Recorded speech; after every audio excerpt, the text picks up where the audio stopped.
السلام علیکم ورحمۃ اللہ وبرکاتہ۔ عزیز دوستو، پیش خدمت ہے حضرت رابعہ بصری کی زندگی کے حالات سے ماخوذ ایک سچی کہانی۔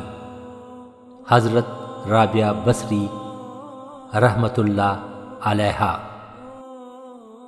ایک دفعہ ایک شخص آپ کی خدمت میں اس حالت میں حاضر ہوا کہ اس نے اپنے سر پر پٹی باندھی ہوئی تھی۔ آپ نے اس سے اس کا سبب دریافت فرمایا تو اس آدمی نے کہا کہ میرے سر میں درد ہے۔ حضرت رابعہ بصری رحمۃ اللہ علیہا نے پوچھا تمہاری عمر کتنی ہے؟ جواب دیا کہ میری عمر 30 برس ہے۔ ارشاد فرمایا اس 30 برس کے عرصے میں تم پہلے بھی کبھی بیمار ہوئے ہو؟ اس آدمی نے کہا کبھی نہیں۔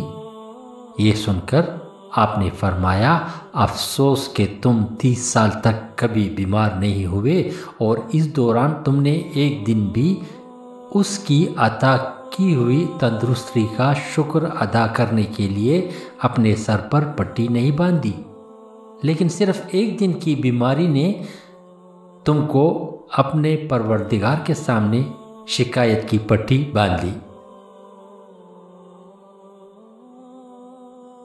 ایک مرتبہ آپ نے ایک شخص کو چند درہم دیے تاکہ وہ آپ کے لیے ایک کمبل خرید کر لے آئے۔ اس شخص نے آپ سے پوچھا کہ سیاہ کمبل لاؤں یا سفید؟ یہ سنتے ہی آپ نے فرمایا کہ درہم واپس مجھے دے دو۔ اس نے درہم واپس کر دیے۔ آپ نے خادمہ سے کہا کہ ان کو لے جا کر دریا میں پھینک دو۔ ابھی کمبل خریدا بھی نہیں کہ پہلے ہی سیاہ و سفید کا جھگڑا شروع ہو گیا اور خرید کر لینے کے بعد نہ جانے کیا کیا مسائل پیدا ہوتے ہیں۔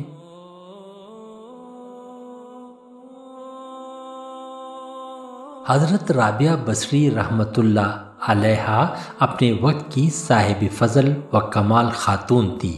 اس دور کے بہت سے مشائخ اور اولیاء کرام نے بھی آپ کی خدمت میں حاضری کا شرف حاصل کیا تھا۔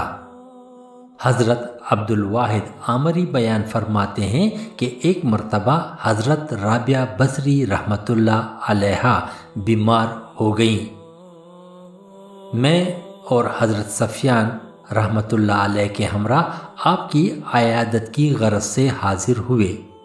آپ کی خدمت میں بیٹھ کر کچھ ایسا روب ہم پر طاری ہوا کہ کچھ بات کرنے کی ہمت نہ ہوئی، حتیٰ کہ حضرت رابعہ بصری رحمۃ اللہ علیہ نے خود ہی سکوت توڑتے ہوئے فرمایا کہ جناب کوئی بات کیجئے۔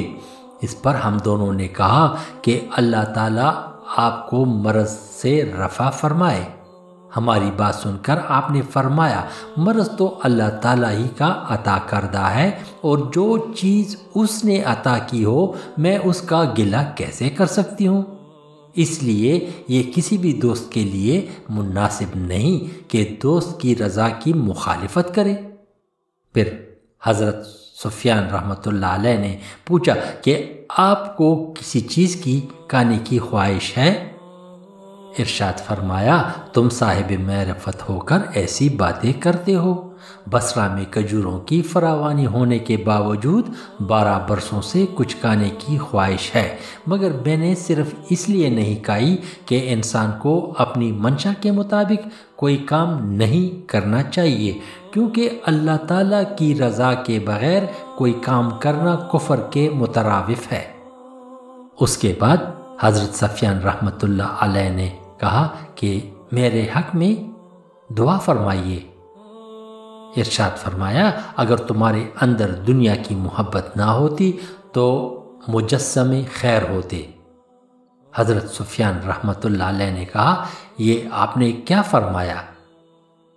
آپ نے ارشاد فرمایا جو سچ تھا میں نے کہہ دیا، اس لیے کہ اگر ایسا نہ ہوتا تو تم کم عقلی کی باتیں نہ کرتے، کیونکہ جب تم یہ بات جانتے ہو کہ دنیا فانی ہے اور اس فانی دنیا کی ہر چیز فانی ہے تو پھر اس کے باوجود تم نے یہ پوچھا کہ تمہارا دل کس چیز کی خواہش کرتا ہے؟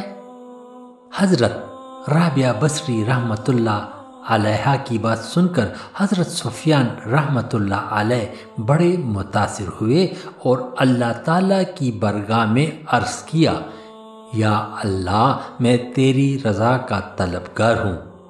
حضرت رابعہ بصری نے فرمایا، تمہیں اللہ تعالیٰ کی رضا کی جستجو کرتے ہوئے ندامت نہیں ہوتی جبکہ تم خود اس کی رضا کے طلبگار نہیں۔